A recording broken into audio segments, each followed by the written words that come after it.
Hey guys, and welcome back to my shelf. So today I'm going to be filming a full spoiler-free review of Thunderhead by Neal Shusterman, which is the second book of Arc of Scythe, which is a trilogy/series written by Neal Shusterman. I do have a spoiler-free review of Scythe, the first book in this series/trilogy, which I will link down below if you want to go and see that, as well as this one, or before this one, or after. I really don't mind. Speaking of Scythe, actually, I'm going to be trying making this as spoiler-free as I can for Thunderhead, but unfortunately I do have to give some spoilers for Scythe, so if you haven't read Scythe yet, I probably would miss out on this video or skip past this video and come back to my next upload, because there will be some spoilers for Scythe. So if you haven't read that yet, I would click away. And if you continue to watch, if you haven't read Scythe, then don't blame me if you be spoiled, because that ain't my problem. I've warned you.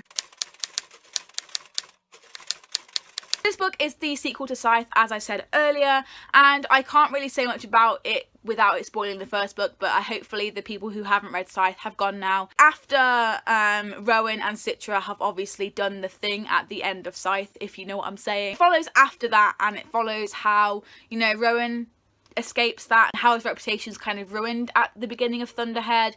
It goes on with Citra's like first year of being a Scythe, an ordained Scythe, and just kind of, you know, what happens after you kill a load of like new age Scythes, basically. So I enjoyed Scythe quite a lot. I gave it a 5 out of 5 stars, and I even put it on my favourite shelf on Goodreads. It's probably one of my favourite reads of this year so far. I think this is the case for a lot of people, but I enjoyed Scythe so much that it was just, Thunderhead was never going to beat it, and Thunderhead was never even going to come close. And it's a good sequel, don't get me wrong, but going into this book with the expectations you do after you've read Scythe and really enjoyed it, it makes you, I don't know, see the book a little bit differently. Parts of it had my heart racing. I was really terrified for like the world at some points. I cried during this book. I had very big emotional responses. I just feel like I enjoyed Scythe, the first book in this series/trilogy, a lot more than this one. In the first book, Scythe, we had some points of views from diary entries from the sides, and it was to just kind of break up the chapters, and it was just really like, I don't know, it made me feel like I was reading more.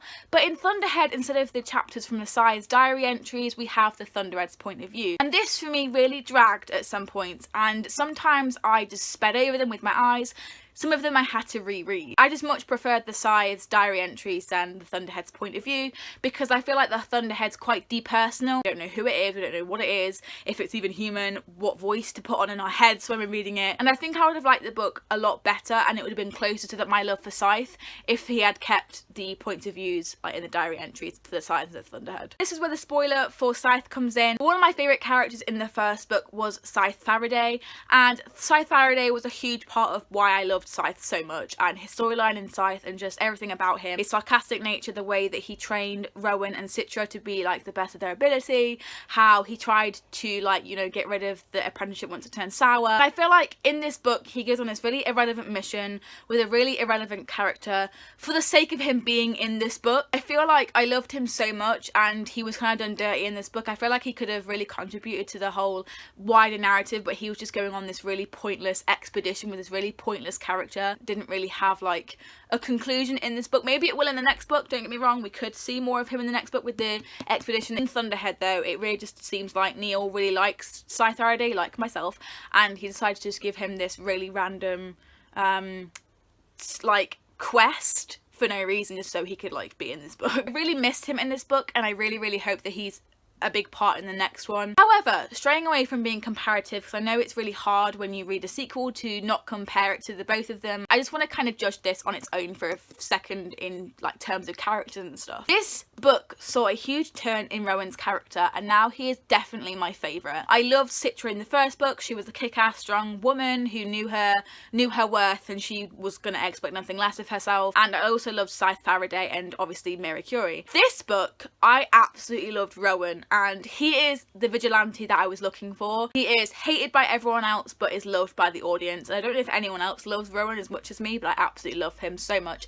and this book really brought out my love for him, and that's why I rate it so generously, because if it wasn't for this book, Rowan probably wouldn't be one of my loves in my heart. No big spoilers for this book, but he just goes on a massive journey, and I just love him so much. The plot for this, after like one of the main plot twists happens, is really predictable, and it could be classed as a trope that a lot of people are not going to like. If you read it, you'll know what I mean by that. But if you don't and you read it, please message me and I'll widen your eyes. It did annoy me, but it didn't hinder my overall reading experience. I think it will bug a lot of people for a bit and maybe knock it down like half a star, but I don't think it's that big of a deal. Also, I felt the ending was a little bit unsatisfying, but it was very clever and very well written, and this and Scythe are two of the best YA dystopians out there right now on the YA market. And if you haven't read it, you're wasting your time. Get reading. You need to catch up. Thank you so much for watching my review of Thunderhead by Neal Shusterman, the sequel to Scythe, and the second book of the Arc of Scythe series / trilogy. I still don't really know if it's going to be a series or a trilogy. I think it's a trilogy, but I don't want to get it wrong. If you enjoyed my review of Thunderhead, please give it a massive thumbs up and subscribe. I don't really have a schedule on the channel anymore. I kind of upload when I can, when I have ideas, but this summer I'm going to be uploading loads, so now is the perfect time to subscribe. Thank you so much for watching, and I really hope that you pick up Scythe and Thunderhead and read it soon if you haven't. Thank you so much for watching, and I will see you next time I upload. Bye! I wanna watch them fly and fly and see them soar up into the unknown. But I feel just like a nerd watching birds, watching me here all alone.